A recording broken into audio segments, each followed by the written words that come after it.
When nations collide on the battlefield, victory belongs not just to the brave, but to those who master the science of obliteration.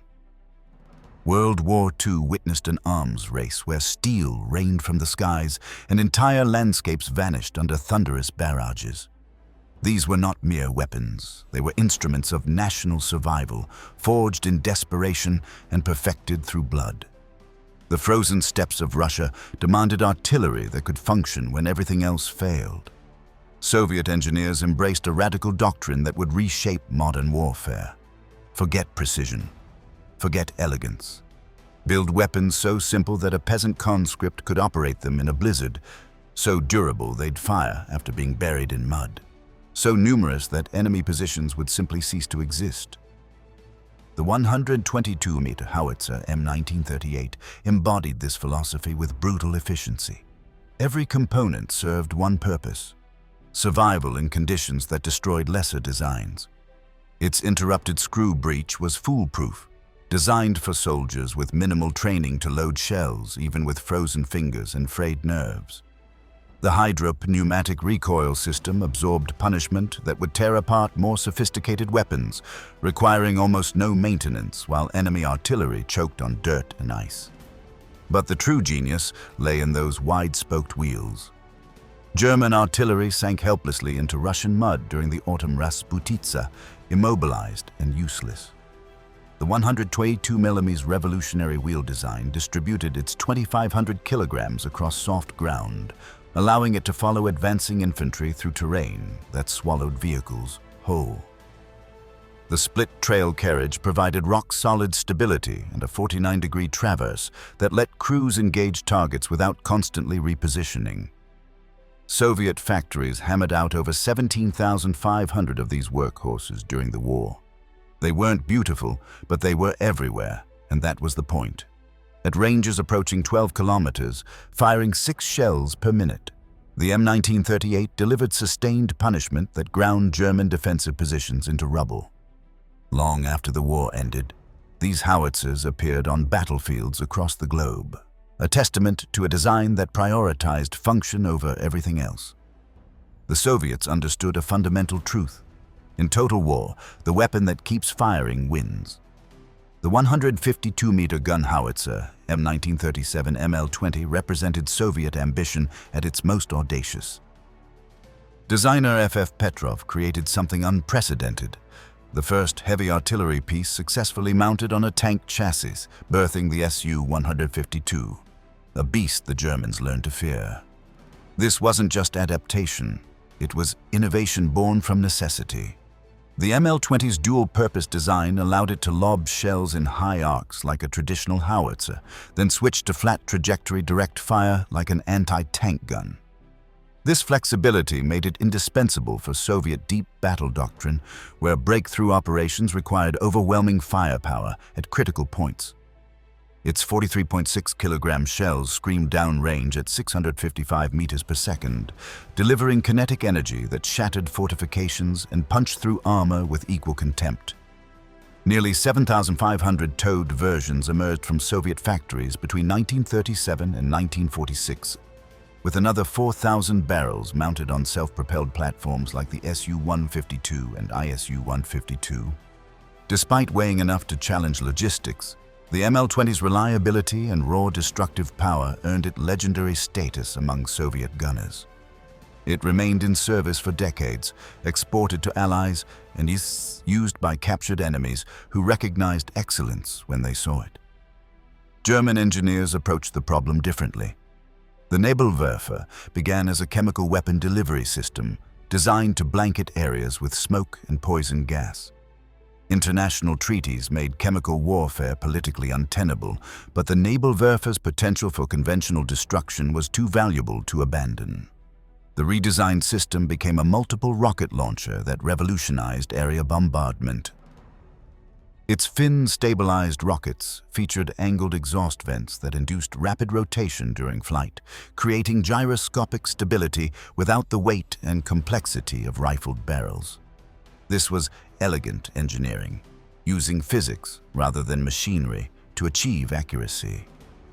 The warhead placement behind the motor and venturi created another innovation. Rockets detonated slightly above ground level, maximizing fragmentation patterns across wide areas. Enemy infantry caught in Nebelwerfer barrages faced a storm of shrapnel that turned cover into death traps. The electrical firing system allowed rapid salvo launches with precise timing control. Crews could unleash their entire payload within seconds, then immediately relocate before counter-battery fire arrived. The Nebelwerfer family grew to include multiple variants. The 15-cm NBW-41 with 6 barrels for medium-range harassment, and the massive 30-cm NBW-42 carrying 50-kilogram warheads that obliterated hardened positions. The Nebelwerfer's influence extended far beyond Nazi Germany's defeat. Its innovations in spin stabilization, multiple tube design, and mobile platforms shaped every modern rocket artillery system. Soviet Katyushas, American MLRS, and countless others owe their existence to principles first proven in the Nebelwerfer's terrifying salvos. British artillery doctrine emphasized flexibility above all else.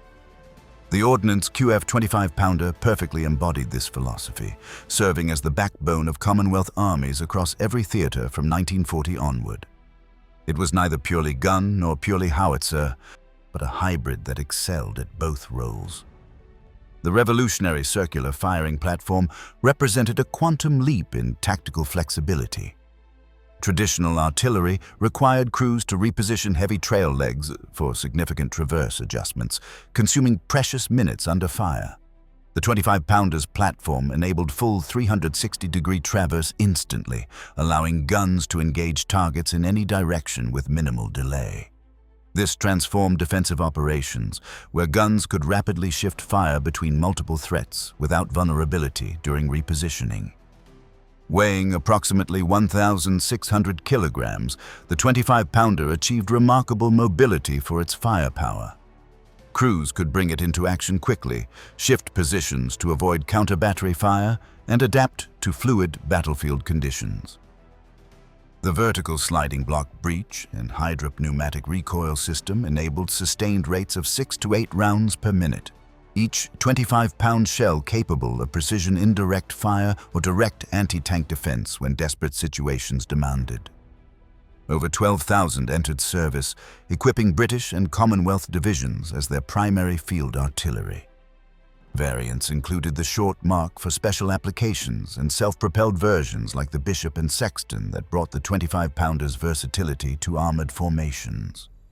The design proved so effective that Commonwealth nations continued using it into the 1970s, decades after the war ended. Its gun-howitzer concept influenced artillery development worldwide, proving that versatility could be as decisive as raw power. American artillery supremacy rested not just on the weapon itself, but on revolutionary command and control systems. The 125mm howitzer, M2A1, later designated M101, became the standard divisional artillery piece, with over 10,000 produced by 1953. But its true power came from integration into the first fully coordinated fire direction system in warfare history. The Fire Direction Center represented a paradigm shift in how artillery functioned on the battlefield. Instead of individual batteries operating independently, centralized command could coordinate multiple units to deliver precisely timed salvos. This enabled the devastating time-on-target tactic, where shells from different locations arrived simultaneously, giving defenders no warning and no opportunity to take cover between impacts. The psychological effect was catastrophic, transforming artillery from harassment into overwhelming shock. American innovation extended to ammunition technology. The VT proximity fuse incorporated a miniature radio transmitter into each shell, detonating above ground for maximum fragmentation effect. This turned the M101's 15-kilogram high-explosive rounds into far more lethal weapons, particularly effective against infantry and soft targets. With an effective range exceeding 11 kilometers and high sustained fire rates, the M101 proved exceptionally versatile. It served with distinction from World War II through Vietnam and was adopted by over 70 nations. The American approach demonstrated that superior systems integration could multiply the effectiveness of already excellent hardware. Vasily Grabin's ZIS 376mm divisional gun epitomized Soviet manufacturing genius. Over 100,000 units rolled from factories during World War II, making it the most numerous Soviet field gun and possibly the most produced artillery piece in history. This achievement wasn't accidental. It was engineered from the beginning. Grabin's revolutionary design philosophy treated mass production as the primary requirement, not an afterthought. He combined the powerful 76.2mm F-22 barrel with the lighter ZIS 257mm carriage, creating a weapon that delivered exceptional performance from proven components. This wasn't just reusing parts. It was intelligent integration that drastically reduced manufacturing complexity, time, and cost. The ZS-3 pioneered simplified manufacturing techniques. Extensive use of casting instead of machining, stamping for components traditionally forged, and welding replacing complex assemblies. These innovations enabled unprecedented production scale while maintaining quality and reliability. Factory workers with minimal training could produce ZIS-3 components, critical when experienced machinists were scarce. Its dual-purpose capability provided tactical flexibility that complemented Soviet combined arms doctrine. The ZS-3 excelled as a field gun supporting infantry advances, then switched seamlessly to anti-tank defense when German armor counterattacked. This versatility meant divisions needed fewer specialized weapons, simplifying logistics and training. The ZS-3's performance exceeded many Western contemporaries in mobility and range while maintaining competitive firepower. After the war, it equipped Eastern Bloc nations for decades, a lasting testament to design excellence through simplicity and producibility. The Katyusha rocket launcher introduced warfare to saturation bombardment as a psychological weapon. As the world's first effective self-propelled multiple rocket launcher, it revolutionized artillery tactics through mobility and concentrated firepower. But its greatest impact was terror. The truck-mounted design enabled true shoot-and-scoot tactics. Crews unleashed full salvos within seconds, then relocated before counter-battery fire could respond. This survivability allowed Katyusha units to operate aggressively, knowing they could vanish before retaliation arrived. The Katyusha pioneered area saturation, overwhelming large zones with massive firepower, prioritizing shock over precision. Dozens of rockets blanketed target areas within moments, creating apocalyptic destruction that demoralized enemy forces before ground assaults. Soviet doctrine recognized that breaking the enemy's will was as valuable as destroying his positions. Simple and cost-effective, over 10,000 launchers and 12 million rockets entered service. Multiple calibers and mounting platforms provided flexibility for various tactical situations, from harassment fire to preparation for major offensives. The distinctive howling shriek of incoming Katyusha rockets became synonymous with Soviet attacks. German troops called them Stalin's organs, and the sound alone caused panic. This psychological dimension multiplied the weapon's effectiveness beyond its physical destruction.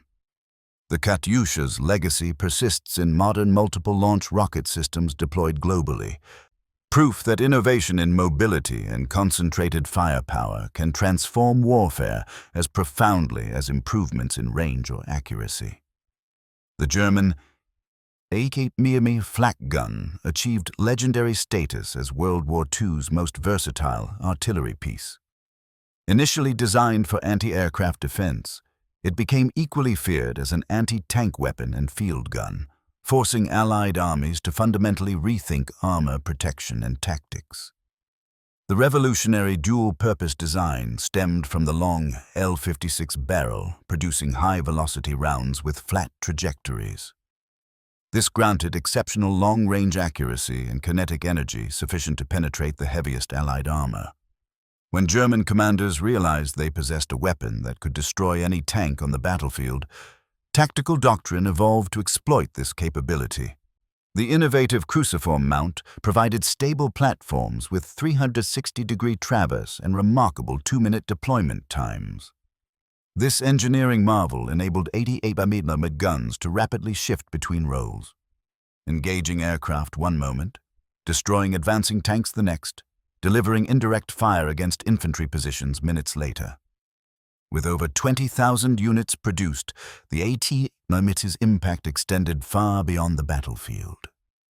Its success forced the Allies to drastically increase tank armor thickness and gun calibers, driving the evolution of armored warfare.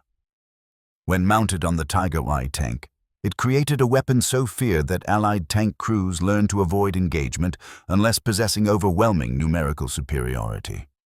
The 88mm concept of high-velocity dual-purpose guns influenced post-war tank and artillery design globally, establishing principles still visible in modern weapons systems.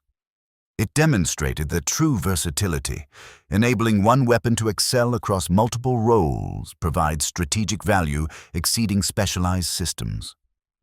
These weapons didn't just win battles, they defined how nations approached the fundamental problem of warfare, delivering overwhelming force precisely when and where it matters most. Their legacy echoes through every artillery piece deployed today,